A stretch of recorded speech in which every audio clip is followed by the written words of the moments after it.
नमस्कार दोस्तों, मैं नवीन कश्यप फिर आपके सामने। दोस्तों, आज हम बात करेंगे अध्यात्म की। मृत्यु से अमृत में पहुंचना। बच्चों, मनुष्य बनने की तीसरी शर्त है मृत्यु से बचना और अमृत प्राप्त करना। आप कहेंगे कि मौत से तो कोई नहीं बच सकता, फिर हम कैसे मौत से बच सकते हैं? इसी को तो हम समझना चाहते हैं। मृत्यु का अर्थ है भगवान का कहना न मानना, माता पिता और गुरुजनों का कहना न मानना, उनके दिखाए अच्छे रास्तों को छोड़कर मनमानी करना और दुनिया की भूल भुलैया में खो जाना। प्राकृतिक देवता जैसे सूर्य, जल, अग्नि, पृथ्वी का कहना न मानना। अमृत का अर्थ है इन सभी का कहना मानना, इनकी शरण में रहना। आप पूछना चाहेंगे कि हम भगवान का कहना कैसे माने? भगवान हमें क्या कहना चाहते हैं? भगवान चाहते हैं कि हम 3 प्रकार की उन्नति करें। हम अपने शरीर को स्वस्थ बनाएं, हम अपनी शक्ति को समझें, हम दूसरों का भला करें क्योंकि उसी से हमारा भी भला है। यदि हम कमज़ोर हैं तो भगवान हमें प्यार नहीं करेगा। पढ़ाई का उद्देश्य अपने शरीर को स्वस्थ बनाना है, रोगी नहीं। परंतु अधिकतर बच्चे अध्ययन काल में ही रोगी बन जाते हैं, अपना स्वास्थ्य खराब कर लेते हैं। आदर्श दिनचर्या का पालन करके वे स्वस्थ रह सकते हैं, सदाचार का पालन करके स्वस्थ रह सकते हैं। व्यायाम, योगासन, प्राणायाम, सुबह की सैर करके स्वस्थ रह सकते हैं। स्वस्थ चिंतन से ही स्वस्थ हो सकते हैं। युक्त खाना, आहार विहार अपनाकर स्वस्थ रह सकते हैं। यदि हम अपनी शक्ति को नहीं पहचानते हैं तब भी भगवान हमें प्यार नहीं करेगा। पढ़ाई का उद्देश्य अपनी शक्ति को पहचानना है, शक्ति को सही कार्यों में लगाना है। यह शक्ति हमें किसने दी है, किसके लिए दी है? यह शक्ति शरीर की प्लस आत्मा की भगवान ने हमें दी है, देवताओं के काम करने के लिए दी है। देवताओं का काम उपकार के काम हैं। जैसे कंस ने दुर्योधन ने शक्ति पाकर दुरुपयोग करना चाहा तो परमात्मा ने शक्ति छीन ली, वे मारे गए। इधर श्री राम, कृष्ण, अर्जुन आदि को भी शक्ति दी, परंतु उन्होंने शक्ति का दुरुपयोग लोगों की सहायता के लिए किया, इसलिए इनकी शक्ति कभी कम नहीं हुई। यदि हमने किसी का भला नहीं किया तो भी भगवान हमें माफ़ नहीं करेगा। यही परमात्मा की व्यवस्था है। हमें माता पिता की अच्छी बातों को, उनके कहने को मानना चाहिए क्योंकि उनके मुख से परमात्मा ही बोलता है। माता पिता का कहना मानने के, आदर करने के बच्चों को 4 चीज़ों की प्राप्ति होती है। आयु अर्थात स्वास्थ्य जीवन, विद्या अर्थात बुद्धि ज्ञान और विवेक, यश अर्थात सबके बीच में हमारा सम्मान, बल अर्थात तन मन धन की ताकत। आज हमारे बच्चों की आयु कम होती जा रही है और वे थोड़े से समय में ही इस शरीर को खो बैठते हैं। विद्या में कभी कमी आ रही है। हमारे कर्म ऐसे नहीं रहे कि जिससे हमें यश मिले, इसलिए हमारी शक्ति भी कम होती जा रही है और हम मौत की ओर बढ़ रहे हैं। अमृत हमसे छूटता जा रहा है। हम उन गुरुजनों का अपमान करते हैं जो हमको मार्ग दिखाते हैं, भटकाने से बचाते हैं। जो हमारे लिए अच्छा है, जिसमें हमारा हित है, वही हमें देते हैं। इसलिए हमें मौत की ओर नहीं जाना है। हमारा लक्ष्य तो अमृत को पाना है और पीना है, और यह अमृत हमेशा हमारे पास होता है। हमारी चेतना, हमारी अंतन प्रेरणा जो सदा भीतर जागती रहती है, पर हम ही उसे पहचान नहीं पाते हैं। अब आप समझ गए होंगे कि हम क्यों पढ़ते हैं। इसको सरल भाषा में समझें। मैं आपसे पूछना चाहूँगा, जब आप साइकिल चलाते हो तो आपकी आंखें कहाँ होती हैं? पैरों के पास या हाथों के पास, तो आप तुरंत कहेंगे कि न तो पैरों के पास न ही हाथों के पास, हमारी आंखें तो सामने देखती हैं। मैं फिर आपसे पूछना चाहूँगा, यदि आपकी आंखें सामने न हो तो क्या होगा? क्या आपके पैर काम नहीं करेंगे? क्या आपके साथ हाथ काम नहीं करेंगे? तो आप कहेंगे, जब हम सामने नहीं देखते तो हमें गिरने का भय होता है, चोट लगने का डर होता है, दुर्घटना का भय रहता है। हाथ भी काम करते हैं और पैर भी काम करते हैं, लेकिन फिर भी एक्सीडेंट हो जाता है अगर आंखें इधर उधर देखें। इसलिए हमारी आँखों ने पैरों को देखती है, न ही हाथों को देखती हैं, सिर्फ सामने देखती हैं। मैं अब आपको समझता हूँ, जैसे आप साइकिल चलाते हैं हुए भी सामने देखते हैं, न आपके पैर रुकते हैं और न हाथ कांपते हैं। ठीक उसी प्रकार से आप पढ़ते हुए, काम करते हुए अपनी आंखें सामने 3 बातों पर रखें, सच सच पर, प्रकाश पर और अमृत पर। क्योंकि आपकी मंजिल सच है, झूठ नहीं। आपकी मंजिल प्रकाश है, अंधकार नहीं। आपकी मंजिल अमृत है, मृत्यु नहीं।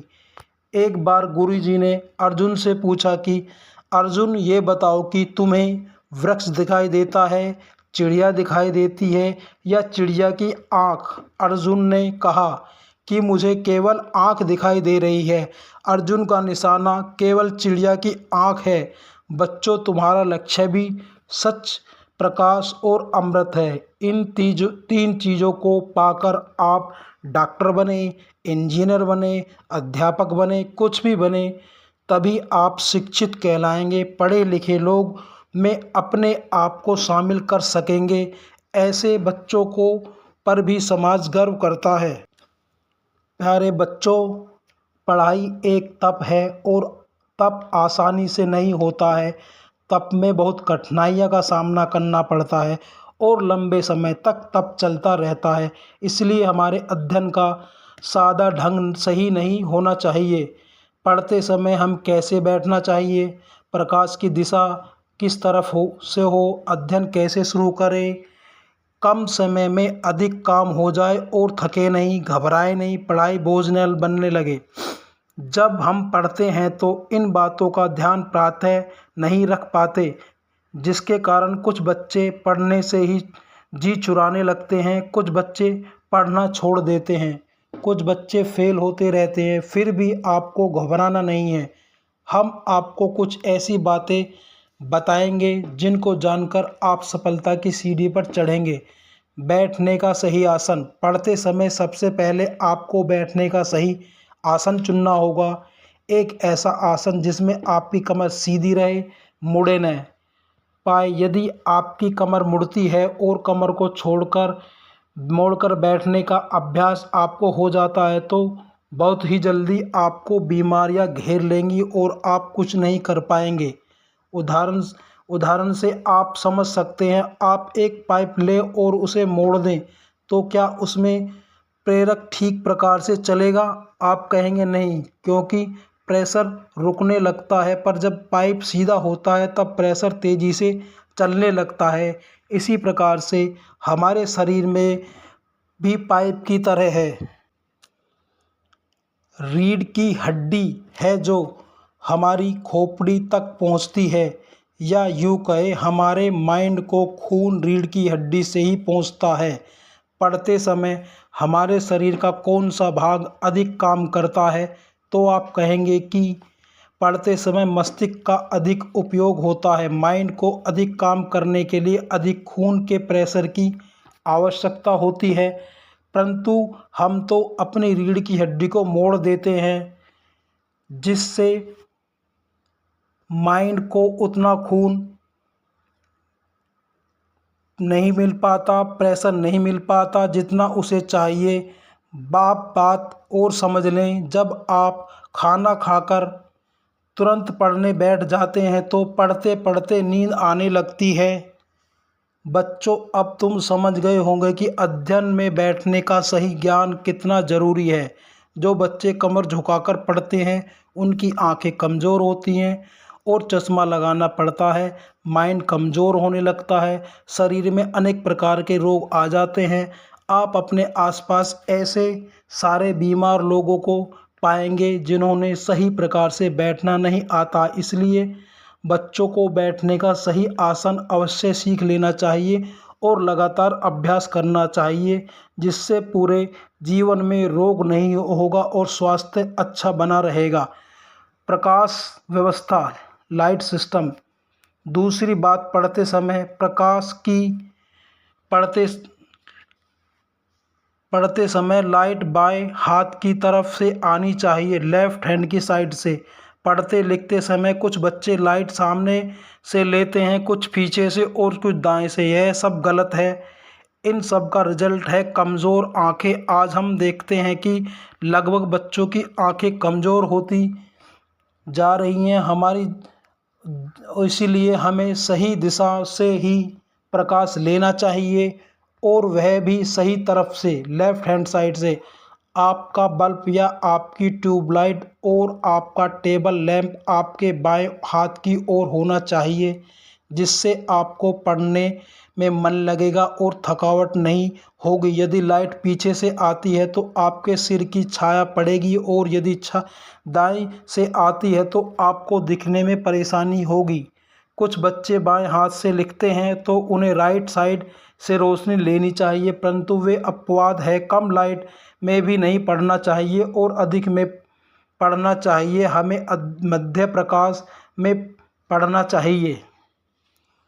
तो दोस्तों, आज मैंने बात की है अध्यात्म की, पढ़ाई की और बच्चों को किस प्रकार से बैठना चाहिए, पढ़ाई के लिए किस प्रकार से लाइट लगानी चाहिए, किस प्रकार से लाइट की व्यवस्था करनी चाहिए और किस प्रकार हमें पढ़ना चाहिए और किस प्रकार हमें गुरुजनों का, अपने माता पिताओं का ध्यान रखना चाहिए और उनकी बातों को मानना चाहिए और उनके बताए वचनों को सुनना चाहिए और जीवन में अपनाना चाहिए, ताकि हम कामयाब, सफल, शिक्षित और गुणवान बन सकें, तरक्की कर सकें और आगे बढ़ सकें। तो अध्यात्म की तरफ चलते हुए मैं अपनी बात को विराम देते हुए, आज मेरा मकसद यही था कि हम अध्यात्म की तरफ कैसे चलें, अध्यात्म कैसे महसूस करें, अध्यात्म को कैसे प्राप्त करें और किस प्रकार से सही बच्चे किस प्रकार से सही पढ़ें, सही बैठें, सही तरीके से बैठें, सही आसन से बैठें, सही प्रकाश की व्यवस्था करें। और दोस्तों, अपने जीवन में इसी प्रकार इन्हीं वचनों को, इन्हीं शब्दों को अपनाते हुए पढ़ते रहिए, बढ़ते रहिए, आगे चलते रहिए और कामयाब सफलता प्राप्त करते हुए अपने जीवन में, अपने कॉलेज, अपने स्कूल में पढ़ते जाइए और पढ़ के आगे बढ़ते जाइए। अपनी बात को मैं विराम देते हुए आपसे विदा लेता हूँ। नमस्कार दोस्तों।